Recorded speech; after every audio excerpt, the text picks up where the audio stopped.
جوړ دی. د افغانستان کلمه د افغانستان د ملت په هر فرد اطلاق کوي، که هغه مني او که نه مني. دلته سلامونه او نیک هیلې، احترامات ګرانو افغانانو ورونو.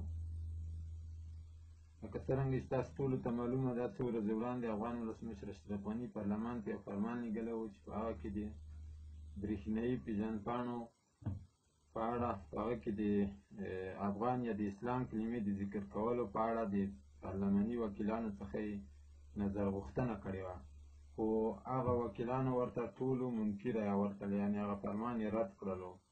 بیا نو پرون حاجي زهیر کبیر د ننګرهار د خلکو استازي په پارلمان کې د نورو وکیلانو په شتون د افغانستان د اساسي قانون 4 ماده تکرار کړله، ویل وسله، یعنې داسې خبره یې وکړله چې یعنې موږ خو د اساسي قانون 4 ماده تر پښو لاندې نه دی کړی.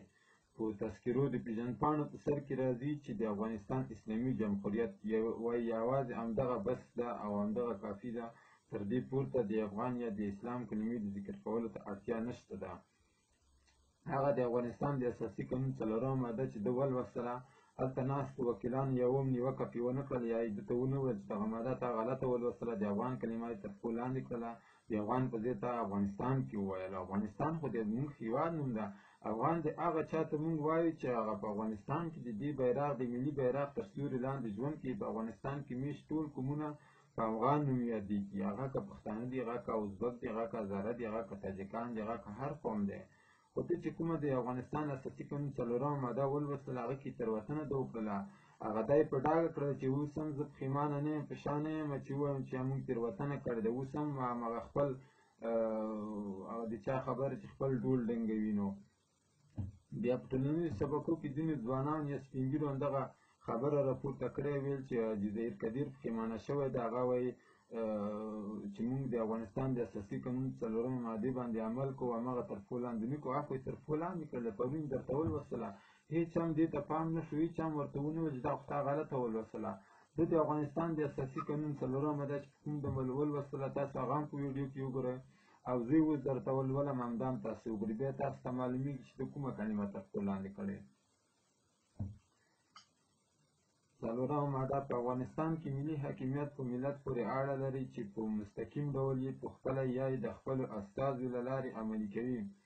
د افغانستان ملت عبارت دی له هغو ټولو افرادو څخه چې د افغانستان تابعیت ولري. د افغانستان ملت له پښتون، تاجک، هزاره، ازبک، ترکمن، بلوچ، پشهیي، نورستاني، ایماک، عرب، کارایز، قزلباش، ګجار، براوي او نورو قومونو څخه جوړ دی.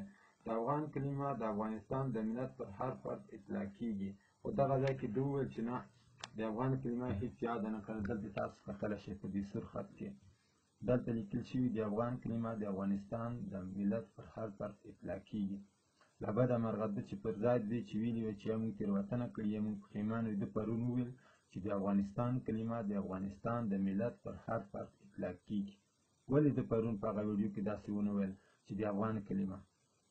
معلومه ښکاره ده چې دی اوس هم پښېمانه نه ده. هغه خپلو کړنو ته دوی دوام ورکوي، هغه د سور کارت پورته کول نه اوس هم دفاع کوي.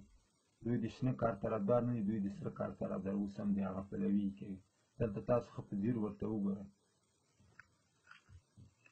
تر دې لاندې لیکل شوي د ملت هېڅ یو فرد د افغانستان له طبیعت څخه نه محرومیږي. په طبیعت او پناه ورکولو پورې مربوطې چارې د قانون له لارې تنظیمیږي. دوی هم د افغانستان د اساسي قانون 4 ماده تر پښو لاندې کړله، هم یې د افغانستان د اساسي قانون 2 ماده. په 2 ماده کې راځي چې د افغانستان اسلامي جمهوریت دولت دین د اسلام سپېڅلی دین ده. خو دوی وایي چې نه، سپېڅلی نه ده. ولې چې دوی ورته منفي رایه ورکړله. دوی هم افغانیت په ضد رایه ورکړله، هم د اسلامیت په ضد. دوی ته که ووایو چې افغانان یې، فکر کوم چې دا به هغه افغانیت کلمې ته سپکاوی. که ووایو چې مسلمانان یې، هم به د اسلامیت کلمې ته دا سپکاوی. بل یو څوک چې وایي چې زه مسلمان یم، زه د اسلامیت ضد رایه کاروم، نو هغه ته موږ څنګه داسې فکر وکړو چې ته مسلمان یې. یو څوک چې وایي چې زه افغان یم، د افغانیت ضد رایه کاروم، نو موږ هغه ته څنګه د افغان کلمه خطاب کړي، هغه ته د افغان په نوم هغه وپېژني چې وایي چې دا افغان دی. دوی هېڅ افغانان نه دي، نه دوی د موږ استازیتوب کوي.